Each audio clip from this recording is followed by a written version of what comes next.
It's time to join Montana's very own and your voice for agriculture, Talkin' Ag Lane Nordland, for today's Lanecast. Hey everybody, Lane Nordland here at the Lanecast Ag Podcast along with the Western Ag Network, and we are going to take a look at the cattle markets on the futures board all the way to our local livestock markets for the week of April 22nd through the 26th, 2024. And I tell you what, friends, we have a lot of headlines to go along with these livestock markets. Of course, bred cow and pear prices continue to impress here this spring, but we have some export ban news for some U.S. beef coming from certain states with avian influenza. We'll have that full story here shortly, but first we would just like to mention that today's program is brought to you by HerdWatch Cattle Management Software. Download the app today to increase productivity and maximize profitability. Visit herdwatch.com for a special offer on your first 6 months. Again, just visit herdwatch.com today. Well, as I mentioned, a lot of headlines coming out in the last part of this week. But before we get to the export ban news from a South American nation, we did see this week that the cash cattle sales kept contracts higher throughout Friday's close. And recapping Friday to Friday, the livestock futures actually scored some positive changes. April live cattle were up $3.20 over the week. June lives up $2.90. Feeder cattle in May up $6.70, and August feeders were up $7.08. And again, those prices reflecting the close on Friday, the 26th of April, 2024. As for the cash end of things, throughout the week, live cattle traded at $1.82, mostly steady with the previous week's weighted average, but northern dress trade $2 higher than the previous week at $2.94. But as I mentioned, I don't know if we should call it startling news or just uninformed news, as the country of Colombia has announced that it is implementing restrictions on the import of beef and beef products from certain U.S. states where dairy cows have tested positive for avian influenza. Now, this move marks the first time a country is limiting beef trade with the United States due to bird flu in dairy cattle.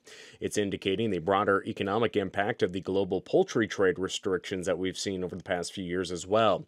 Although Colombia imports only a small amount of beef from the U.S. annually, the ban affects beef products derived from cattle slaughtered in specific states including Idaho, Kansas, Michigan, New Mexico, North Carolina, Ohio, South Dakota, Texas, and most recently Colorado, most likely, as a positive case in dairy cattle was identified late this past week. The U.S. government is responding by requiring dairy cattle moving between states to undergo bird flu testing as part of its efforts to contain the outbreak that has affected 33 dairy herds across now 9 states since late March. While no U.S. beef cattle have tested positive for bird flu, Colombia is the sole country to officially impose restrictions on U.S. beef exports due to H5N1 outbreaks. The U.S. Meat Export Federation views these import restrictions as lacking scientific basis and impactful for exporters doing business in Colombia and their customers. Now, USDA officials are engaging with Colombia on the matter, and trading partners have requested additional information on the government's epidemiology to mitigate trade impacts. Rosemary Sifford is USDA's chief veterinary officer, and she stated that they are providing information to assist trading partners upon request, although specific partners were not disclosed as of yet. You know, it is a little bit frustrating that we are importing beef from South American nations like Paraguay and Brazil that have foot and mouth disease or have had foot and mouth disease in recent years. And foot and mouth is something that is way more concerning to the cattle industry, and that's why we're trying to keep it out of the United States. But the bird flu is just enough leverage for Colombia to make this decision. As we mentioned, a lot of folks don't think they are making this decision based on science, as, again, there has been no positive case in beef cattle. And compared to foot and mouth disease, which would decimate a nation's cattle herd, dairy cattle are recovering from the bird flu. So we'll continue to track this story here on the Lanecast Ag Podcast and, of course, on the Western Ag Network each and every day. It is troubling. I hope we don't see more of those import restrictions pop up from some of our key trading partners, because that could really throw a kink into these great prices that we are seeing on the cow-calf end of things here as of late. So, Yeah, not great news to share today, but let's talk about the markets, though. That's a little bit better news for folks that are marketing cattle. Not great if you're buying cattle, I'll be honest. These prices are getting a little steep for bred cows and pairs right now, but interest rates, they're great. But hey, let's look to our friends at Montana Livestock Auction in Ramsey, Montana. This week they had an impressive sale for their bred cows. Bred heifers were priced at $2,750 up to $3,100. 3 to 4 year olds $2,500 up to $3,100, while the 5 to 7 year old bred cows $2,400 up to $2,900. Those short term cows $2,300 up to $2,700. As for the cow-calf pairs, heifer pairs ranging from 29 3/4 up to 36 1/4. 3 to 4 year old pairs there in Ramsey brought $3,000 all the way up to $3,700 on those young pairs. Woof! As for the middle-aged 5 to 7 year old pairs, $3,000 to $3,600. Short-termers, $2,800 to $29 3/4. Less time on paperwork and more time on the things that truly drive your operation. HerdWatch allows producers to easily direct day-to-day management from the palm of their hand. Offering solutions for cattle operations large and small, HerdWatch simplifies record keeping and gives you data-backed metrics so profitability is at the forefront of every decision.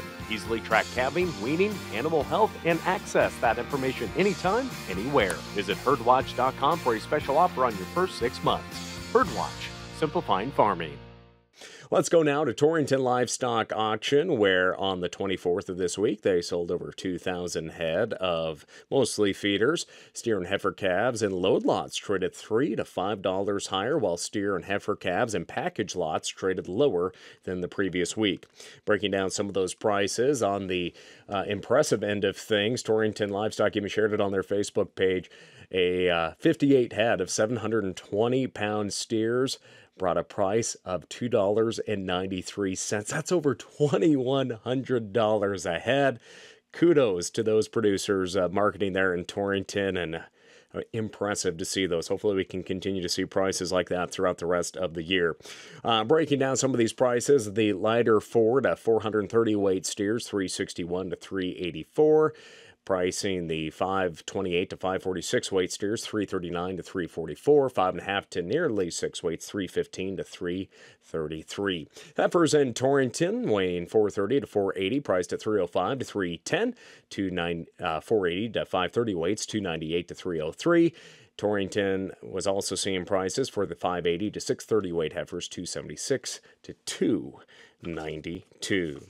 Now, as we make our way to Dickinson, North Dakota, now to Stockman's Livestock Exchange, marketing over 1,400 head on April 25th.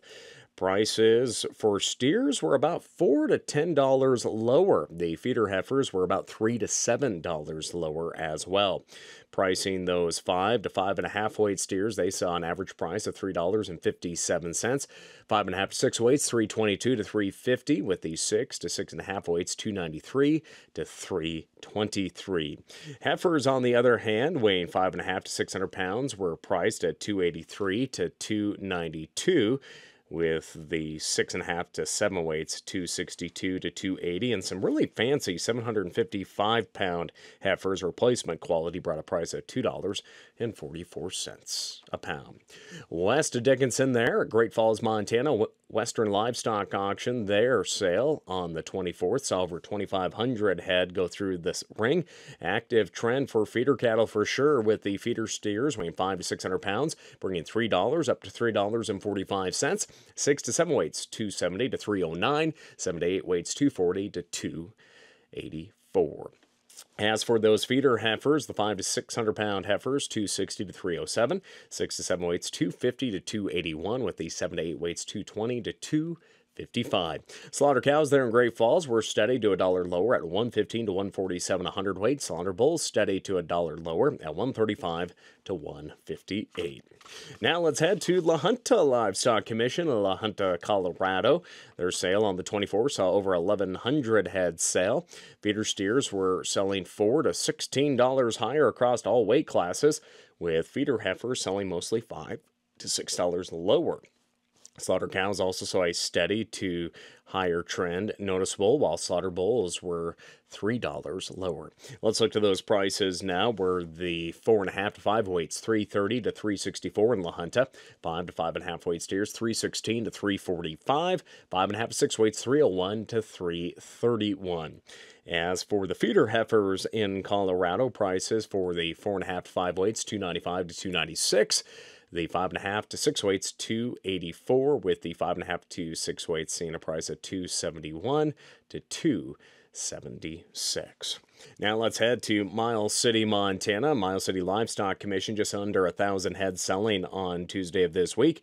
Feeder steers weighing 4.5 to 5 weight, $341 to $370, with the 5 to 5.5 weights, $330 to $334.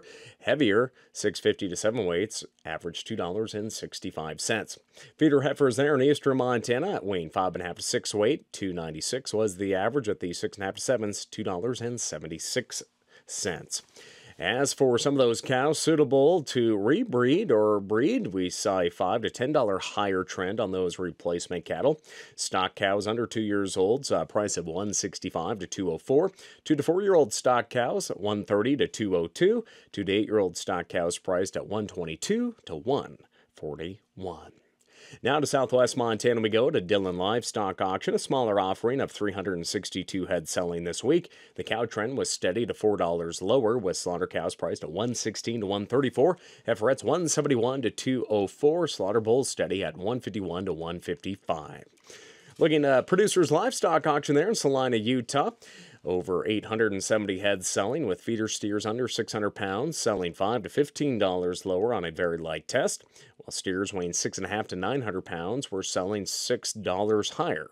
Feeder steers in the 5.5 to 6 weight realm, $287 up to $295, with the 6 to 650 pound steers priced at $305, 6.5 to 7 weights, $282 to $287.